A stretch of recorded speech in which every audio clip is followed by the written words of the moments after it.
Now I'd like to teach you some basic Spanish greetings and some useful phrases. Ahora me gustaría enseñarlos los saludos básicos y frases útiles en español.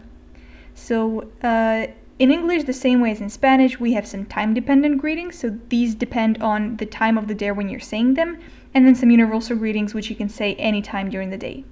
So let's go ahead and take a look at the time-dependent ones first. These are basically the equivalents of the ones that you know in English. So good morning, good evening, and good afternoon and good evening. So the equivalent of good morning would be buenos días. So you would say this sort of greeting if you're in the earlier part of the day.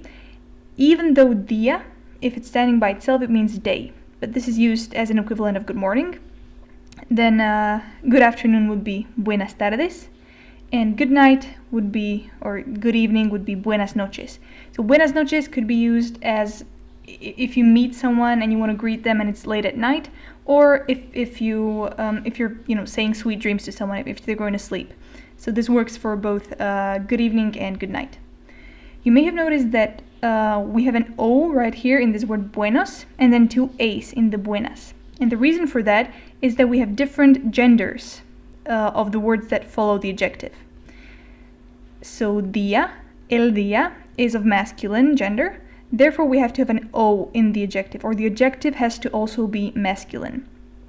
That's why we have an O here, and tardes and noches are both feminine. So la tarde, la noche, that's why we have an A in here. Now let's take a look at the universal greetings. So as I've said, these are the ones that you can use anytime during the day, and they also have their perfect English equivalents. So if you want to say hello or hey, you say hola. If you want to say goodbye, adios. And more, let's say, informal ways of saying adios are hasta luego y hasta la vista. And these are more like see you later.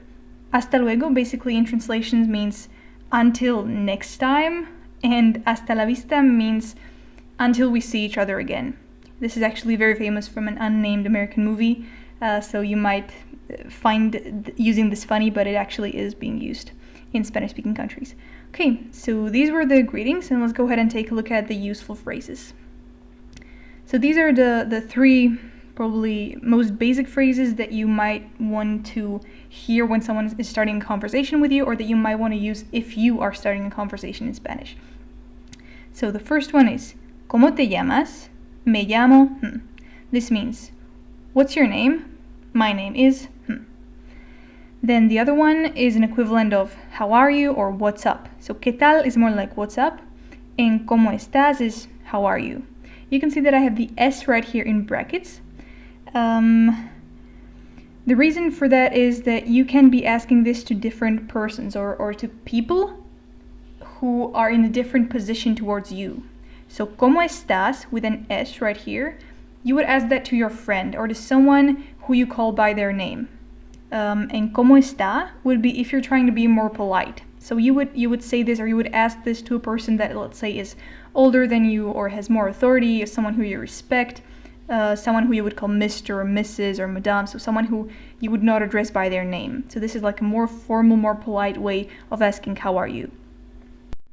And the last sentence, or the last couple of sentences, are estoy bien, gracias, y tú, which are basically just responses to the how are you. So estoy bien, gracias means I am fine, thank you. And then if you want to ask them the same thing, so if someone asks this question to you and you want to ask them back, you say y tú, which means and you. So let's just run through these once more so that you wouldn't be confused. Someone might ask you, ¿Cómo estás? You would reply, estoy bien, gracias. ¿Y tú? And they would say, yeah, estoy bien, or something like that. If you wanted to say, I'm not good or I'm bad, you would say estoy mal. But hey, that's just not really something that you would regularly reply, because this is, usually when people ask you this, they're not really asking how you feel. It's just a polite phrase that is used to start a conversation. So estoy bien is like the default setting, but of course you could say anything else that you'd like. Okay, so we've covered the basic greetings, both universal and time dependent, and some of the most basic phrases that you can use during a conversation. And I'll see you at the next videos.